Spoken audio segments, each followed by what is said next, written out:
मित्रांनो, आज आपण जिल्हा परिषद मराठी उच्च प्राथमिक शाळा माळशेंबा, केंद्र सावरगाव डुकरे, पंचायत समिती चिखली, जिल्हा बुलढाणा या शाळेला आपण भेट दिलेली आहे.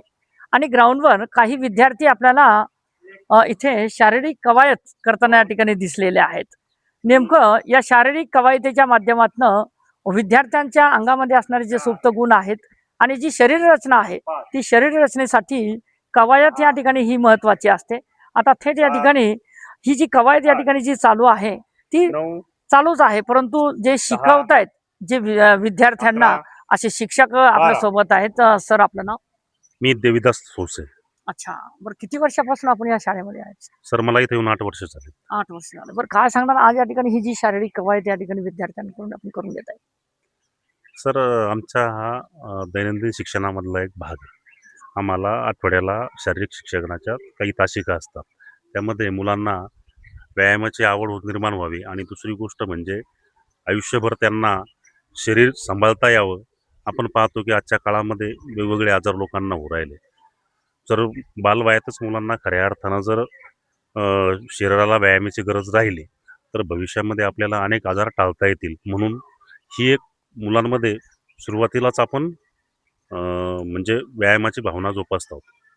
मित्रांनो, खरोखर आज आपण बघतोय की धावपळीच्या जगामध्ये आपण या ठिकाणी फक्त पुस्तकी ज्ञान या ठिकाणी घेतोय, परंतु ही या ठिकाणी जी क्रीडांगणाचे जे खेळ आहेत, जे शरीराचे जे व्यायामाचे जे प्रकार आहेत, तो व्यायामाच्या प्रकाराच्या माध्यमातून खेळ होत आहेत का, शरीर या ठिकाणी सुदृढ राहतं का, हाच प्रकार या ठिकाणी आम्हाला दाखवण्याचा होता. आणि आज खरोखर या ठिकाणी हे मुलांचं करिअर घडवण्यासाठी क्रीडांगणाचे खेळ आवश्यक आहे. माळशेंबा या गावामध्ये आहोत आणि जिल्हा परिषदच्या शाळेमध्ये कसं शिक्षण या ठिकाणी विद्यार्थ्यांना दिले जाते, थेट त्यांच्यासोबत आपण यात संवाद करणार आहोत. बेटा, तुझं नाव? आरुषी संतोष लोखंडे. अच्छा, किती वर्गाला जातेस तू? 6व्या वर्गात. अच्छा, बरं, सर कसे शिकवतायत? सर खूप चांगले शिकवतात. अच्छा, बरं, कोणकोणत्या परीक्षेमध्ये भाग घेतला यंदा तू काही?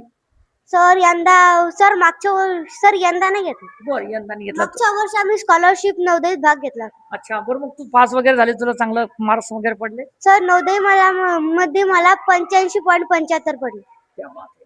बरं, काय वाटतंय तुला की उद्या चालून या ठिकाणी कोणत्या दिशेने वाटचाल करायची इच्छा आहे? सर उद्या चालून सर कोणत्या दिशेने जाणार तू? कोणत्या दिशेने धाव घेणार? काही नोकरीला लागणार का? सर माझं स्वप्न आहे मला टीचर व्हायचं.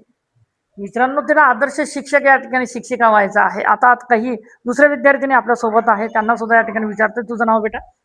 ईश्वरी संतोष देशमुख. अच्छा, बरं, काय वाटतं तुझ्या शाळेबद्दल काय सांगणार? हे गुरुजन वर्ग कसे शिकवतायत? खूप चांगले शिकवतात. बरं, तुझ्या सर्वांगीण विकासाकडे या ठिकाणी लक्ष देते शाळा मुलींच्या?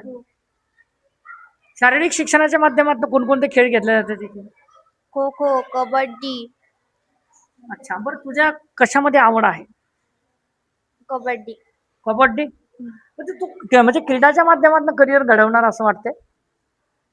हो सर. बरं, काय बनण्याची इच्छा आहे तुला? पोलीस. मित्रांनो, खरोखर असे काही विद्यार्थी आहेत ग्रामीण भागातले की त्यांना कुठेतरी त्यांच्या ध्येय स्वप्नपूर्तीसाठी एक मार्गदर्शक महत्वाचा असतो, आणि तोच मार्गदर्शक म्हणजे शिक्षक. आणि शिक्षकांनी जसे या ठिकाणी धडे द्यावे आणि त्यांनी या ठिकाणी अनुकरण करावे आणि त्यांनी कसं ध्येय गाठावं हे याच्यातनं या ठिकाणी कळतंय. तुझं नाव बेटा? राजवीर संदीप निकाळजे. अच्छा, बरं, किती वर्गाला जातो तू? 6वीला. अच्छा, हे तुझंच अक्षर आहे का? हे येस सर. इंग्रजी तुला विषय आवडतो? Yes sir. अच्छा, बरं, काय वाटतंय तुला उद्या चालून कोणत्या दिशेने धाव घेणार तू? मला सायंटिस्ट बनावं असं वाटतं. मित्रांनो, वैज्ञानिक दृष्टिकोन त्याच्या मनामध्ये आहे, कारण की त्याला सायंटिस्ट या ठिकाणी बनायचं आहे. अशा पद्धतीचं वातावरण या ठिकाणी आहे. मित्रांनो, आज आपण थेट माळशेंबा या शाळेला भेट दिलेली आहे. तर आपल्यासोबत आहे सर, तुमचं नाव? माझं नाव चंद्रकांत पांडुरंग सुरडकर, सहाय्यक अध्यापक. अच्छा, बरं, काय सांगणार आज या ठिकाणी शाळा सुरू होऊन या ठिकाणी 1 महिना या ठिकाणी झालेला आहे. शाळा कशी चालू आहे?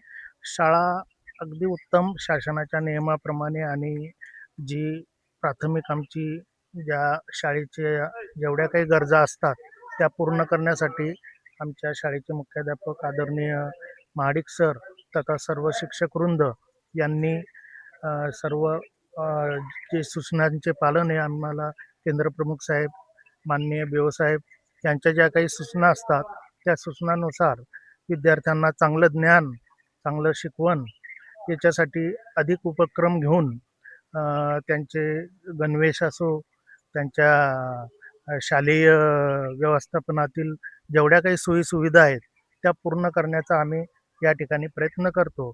आणि आमचं जेवढं काही कर्तव्य आहे ज्ञान देण्याचं, तर त्यामध्ये आम्ही कधीच चुकत नाही आणि सर्व शिक्षक इथं मन लावून सगळ्यांना विद्यार्थ्यांना शिकवत असतात. मित्रांनो, ह्या अशा ज्ञानपीठाला आपण या ठिकाणी भेट दिलेली आहे की जेणेकरून या ठिकाणी हे जे ग्रामीण भागामधले ही शाळा आहे आणि शाळा या ठिकाणी कशी चालते, नेमकं पालक वर्गांना सारखं तो चिंतेमध्ये असतो की आपला पाल्य या ठिकाणी घडवायचा, परंतु त्याला योग्य या ठिकाणी दिशा मिळते का, हाच प्रकार या ठिकाणी बघण्यासाठी आपण या शाळेमध्ये आलेलो आहोत.